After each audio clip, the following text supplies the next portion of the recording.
Salut à la Bulls Nation, bienvenue sur French Bulls TV. On va revenir sur le dernier back-to-back des Bulls, le troisième en 10 jours quand même, donc tu sens que ça commence un peu à tirer la langue. Mais avant ça, on va aussi revenir sur la trade deadline, mais pas bien longtemps, puisque du coup, comme je l'avais anticipé lors de la dernière vidéo, il s'est rien passé de notre côté. Pas mal de trades à droite à gauche, mais pour nous rien du tout, malgré les rumeurs qui parlaient de Schroeder, mais comme je l'avais dit dans la dernière vidéo, ça aussi c'était absolument ridicule et sans le moins de fondement. Il y avait une rumeur pour Jacob Poeltl également des Spurs, mais finalement rien n'a bougé.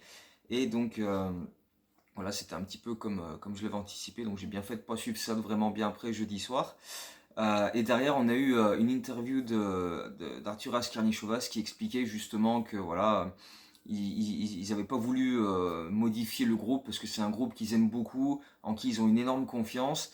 Et ils estiment qu'avec le retour des joueurs blessés actuellement, quand ils reviendront pour la fin de saison régulière et les playoffs, ils pourront se faire une meilleure idée de ce que vaut vraiment cette équipe. Et s'il y a des retouches à faire, ils les feront cet été.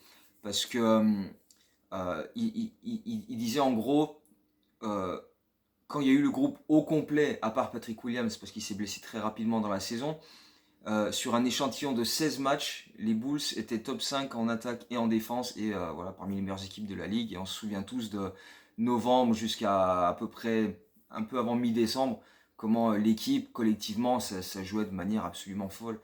C'était voilà, c'était hyper spectaculaire et on a réalisé de grosses victoires à ce moment-là. Donc voilà, Karnišovas s'appuie sur ça. Il est conscient que voilà, 16 matchs, c'est pas un gros échantillon, mais on a quand même vu tellement de belles choses à ce moment-là que voilà, il y a de quoi être confiant pour la suite. Et tu sais que quand tout le monde est là, en espérant que ça arrive quand même, que presque tout le monde soit là en même temps, l'équipe a largement de quoi faire pour emmerder tout le monde dans la conférence Est.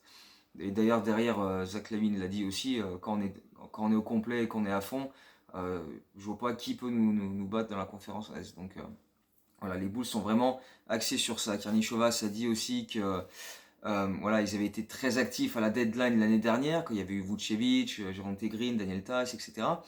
Ils ont été très actifs l'été dernier avec des DeRozan, Ball, Caruso. Maintenant, c'est le moment d'avoir une sorte de continuité en place, voir ce que ce groupe est capable d'amener.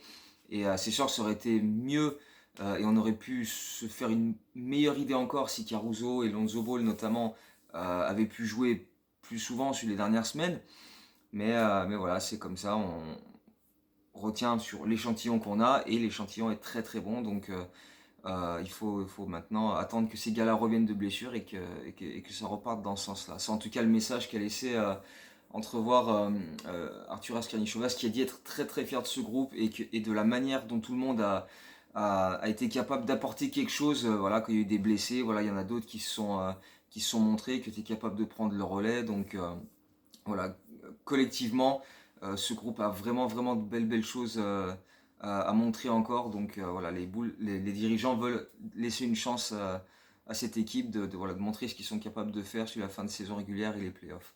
Après, la free agency a été évoquée très rapidement, mais en gros, voilà, Karnišovas a dit que bon, on va voir ce qui se présente comme opportunité face à nous, et puis s'il y a un truc qui nous plaît, on essaiera de signer quelqu'un, mais voilà, sans rentrer plus dans les détails que ça.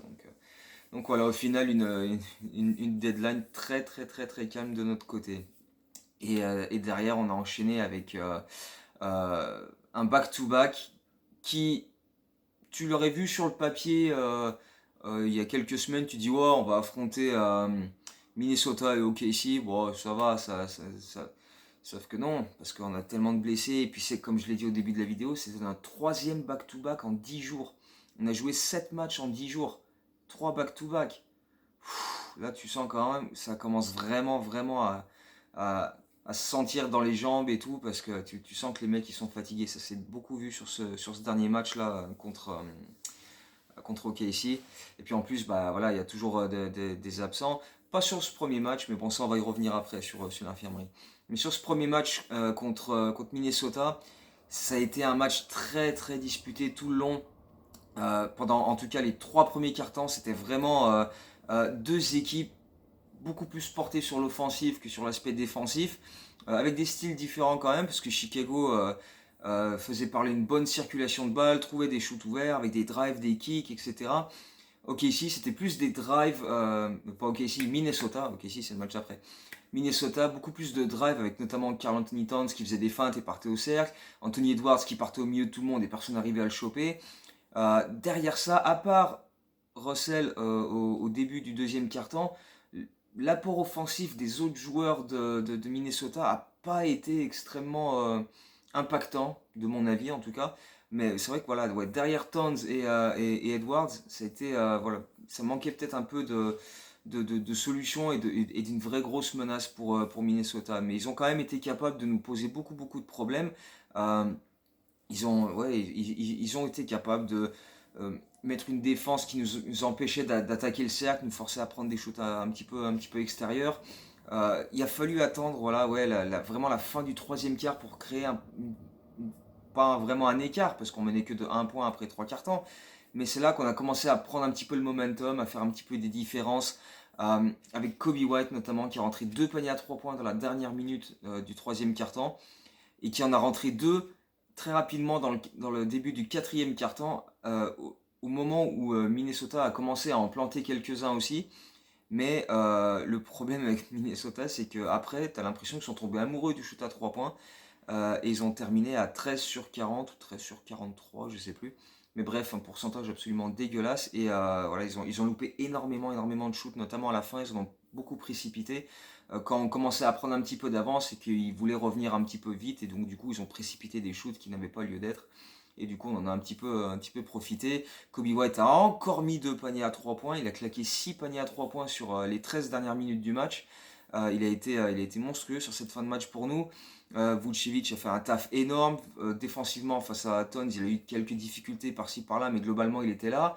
Il a rentré des shoots voilà, de l'autre côté en post-up, en mid-range, etc. Il a mis un 3 points dans le corner aussi. 11 sur 14 au shoot, 26 points. Tu peux difficilement lui demander beaucoup plus à Vucevic, qui a été énorme sur ce match-là. DeRozan a, a beaucoup contribué aussi, avec 36 points encore. Beaucoup de lancers francs sur la fin de match aussi pour assurer la victoire. Donc une victoire quand même assez intéressante, où j'ai trouvé que Tony Bradley, qui a fait une entrée plutôt intéressante. Kobe White a eu un bon impact, il a mis 22 points en sortie de banc. Et pourtant, c'est un match où voilà, Zach LaVine est lui passé au travers. Mais tu voyais qu'il avait beaucoup de difficultés à bouger, qu'il n'était pas à l'aise. Et donc, on a appris après que c'était son genou gauche qui était un petit peu enflé, comme c'était déjà arrivé plusieurs fois cette saison. Il avait déjà loupé quelques matchs en janvier. Et donc là, il avait été laissé. Enfin, il avait moins joué. Il a fini à, je sais plus, 12 points, je crois, et pas une adresse énorme, je crois que 5 sur 14. Et il n'a pas joué le match contre OKC le lendemain. Mais oui, tu voyais qu'il avait un petit peu de difficulté. Mais voilà, l'équipe, malgré ça, a été capable d'inscrire 134 points, ce qui est le record cette saison, en shootant à 63,2%, ce qui est notre record cette saison, en rentrant 55 shoots, ce qui est notre record cette saison, avec 4 joueurs à plus de 20 points. Et voilà, sans Zach LaVine. Zach LaVine n'est même pas dans cette liste des 4 joueurs à au moins 20 points. Donc c'est dire si voilà, tout le monde a, voilà, ok, Zach il est en difficulté, hop, les autres vont prendre le relais et apporter quelque chose, quoi. Javonte Green. Mais Javonte Green, oh là là là là là là. Il a égalé un record en carrière avec 23 points, mais voilà, des 3 points dans les corners, des rebonds offensifs, des claquettes, des dunks en transition, des cuts, mais ce joueur, mais extraordinaire. Et en plus de ça, il encaisse des contacts de barbare à chaque fois qu'il va essayer de contourner un screen de Karl Anthony Towns. Il se prend des coups de coude, des coups d'épaule dans le buffet, il bronche pas, il y retourne. Il a été extraordinaire, mais le problème c'est que sur son dernier panier, un dunk en transition, il retombe mal en se réceptionnant et il se blesse au pied droit, donc il joue pas les toutes dernières minutes du match. Bon, le score était plus ou moins acquis à ce moment-là, on avait déjà fait un bel écart. Euh, mais voilà, lui aussi, comme Zach LaVine, il a dû être laissé au repos pour le match du lendemain contre OKC. Un match qui a été assez pénible en première mi-temps. Très peu de rythme offensif de la part des Bulls. Euh, Tu sens, voilà, encore une fois, troisième back-to-back en 10 jours. Il manquait du monde, fatigue cumulée. C'était vraiment compliqué. Euh, et pourtant, il y a eu un retour qui a fait tellement plaisir, surtout parce qu'il était totalement inattendu. 1 heure avant le match, on nous annonce que Derrick Jones Jr. est disponible. What the fuck? On nous a dit mi-mars, un peu comme les autres, Ball, Caruso, Williams, Jones, tout ça, ça revient mi-mars, pas mieux. Et là, on n'est même pas mi-février, Derrick Jones qui revient. Waouh! Ça, tu vois, des bonnes nouvelles comme ça fait plaisir. Il est un peu, ça s'est pas fait sans difficulté, mais pareil, on va y revenir. Mais donc voilà, les Bulls, dans cette première mi-temps au global, ils ont vraiment eu beaucoup de difficultés à mettre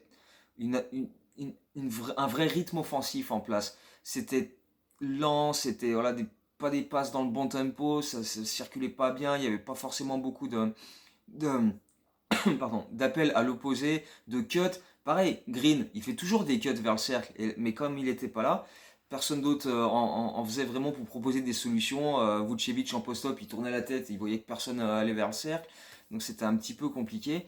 Et au deuxième quart-temps aussi, OKC a tenté de mettre deux grands intérieurs et essayer de nous gêner avec leur grande taille. Ils ont mis Pokusevski et Robbie en même temps. Et c'est vrai que ça nous a pas mal gêné, on a eu un peu de mal à attaquer le cercle, etc. Et en plus, on a laissé des rebonds. Voilà. En première mi-temps, on n'essayait pas de choper les rebonds. On les a, allez, démerdez-vous. Et ok, ici, on a pris des rebonds offensifs, a mis des paniers à 3 points. Josh Giddey, super joueur, qui a encore signé un triple-double sur ce match-là, mais vraiment une supervision du jeu. Euh, Bref, voilà, il y a quand même des joueurs de qualité, alors qu'il manquait quand même chez Gilius Alexander, enfin, il manquait Muscala aussi, donc il manquait des joueurs importants pour OKC, mais voilà, ils nous ont bousculés, ils nous ont rentré dedans, ils ont été beaucoup plus physiques dans la première mi-temps. Ils menaient 54-40 et voilà, on a signé un 10-0 dans les 2 dernières minutes du quart-temps pour revenir à 4 points à la pause, 54-50, avec quelques bonnes attaques du cercle, mais c'était quand même laborieux et tu sentais que c'était fatigué.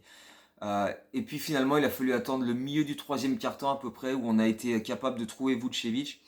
Je devrais dire, Ayodo Sunmu a été capable de trouver Vucevic. Il lui a fait des super passes à l'intérieur.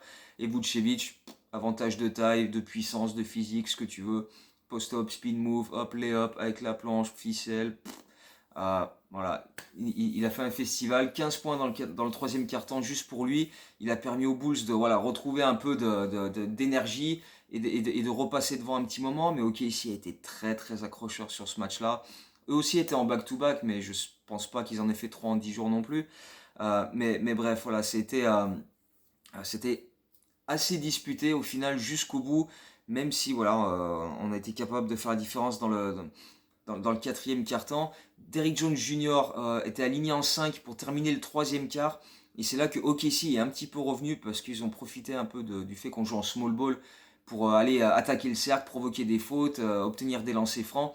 Et tu voyais que Derrick Jones Jr. à chaque fois, après chaque action, il se tenait la main parce que son index droit est toujours blessé. Voilà, il joue malgré la douleur, mais à chaque fois, tu voyais que il était pas bien, il serrait les dents, il se tenait la main et après chaque action pratiquement. Donc, et pourtant, il restait sur le parquet, il a claqué un dunk énorme, mais voilà, dès qu'il se réceptionne, il se tient la main. Euh, il y a un moment, j'ai eu très peur parce que il a les bras tendus pour essayer d'intercepter une passe et ça lui tape sa main droite. Je me suis dit, putain, si ça lui tape le doigt là, ça le retord encore, c'est mort. Au final, il a continué de jouer, mais voilà, c'était très laborieux. Tu le voyais vraiment grimacer, mais méchamment à chaque fois. Donc, il a eu beaucoup de mal, le pauvre. Donc, je sais pas, j'espère que ça va aller et qu'il peut continuer à jouer, mais je serais pas étonné qu'on nous dise là cet après-midi ou demain que peut-être qu'il va pas rejouer encore pendant quelques temps parce que voilà, ça a peut-être aggravé le truc ou enfin je sais pas, mais en tout cas il a joué malgré la douleur et ça avait l'air de vraiment beaucoup le gêner et c'est normal même si c'est pas la main avec laquelle il shoot parce que lui il est gaucher, mais quand tu veux capter un rebond, quand tu veux contrer ou n'importe quoi, tu vois, intercepter une balle, c'est forcément très très très très très douloureux. Tous ceux qui ont joué au basket le savent. Donc ouais, c'était compliqué. C'était sympa de le revoir, mais je sais pas si c'était vraiment vraiment une bonne idée au final quoi. C'était un boost intéressant, surtout qu'il manquait Green, mais ouais, je sais pas si j'ai envie de le revoir sur les 2 matchs avant la coupure All-Star. Mais enfin bref. Au final, les Bulls ont été capables de gagner ce match sur la toute fin. Il y a un gros 3 points de Kobe White à 70 secondes de la fin qui met plus 7. Tu te dis ça va. Mais non, OKC revient encore à moins 3 points. Et derrière, ils font un 11e rebond de Troy Brown qui a été énorme. Un bon rebond offensif. Et ensuite, DeRozan rentre les lancers de la gagne. DeRozan qui a encore inscrit 38 points. C'est son 5e match de suite à plus de 35 points. Son 6e match de suite à plus de 30 points. Donc là, et en plus à chaque fois à plus de 50% au shoot. Donc il cartonne, mais c'est phénoménal. C'est le MVP. C'est le MVP. C'est le putain de MVP des Rosanne. Faut arrêter. Ce qu'il est en train de faire en ce moment, c'est hors du temps. C'est exceptionnel. Donc là, il est parti sur des bases, là, sur ce mois de février, mais avec des stats et des pourcentages, mais absolument, mais c'est monumental. C'est monumental.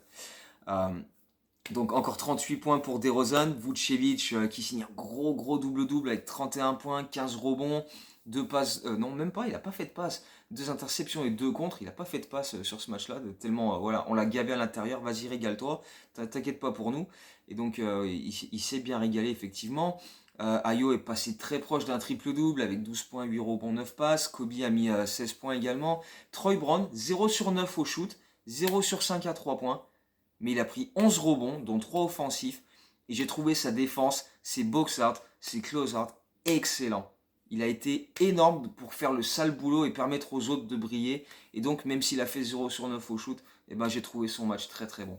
Après, le banc, bref, le truc c'est que ceux qui ont un impact régulièrement en sortant du banc, Kobe et Troy Brown, cette fois-ci ils étaient dans le 5.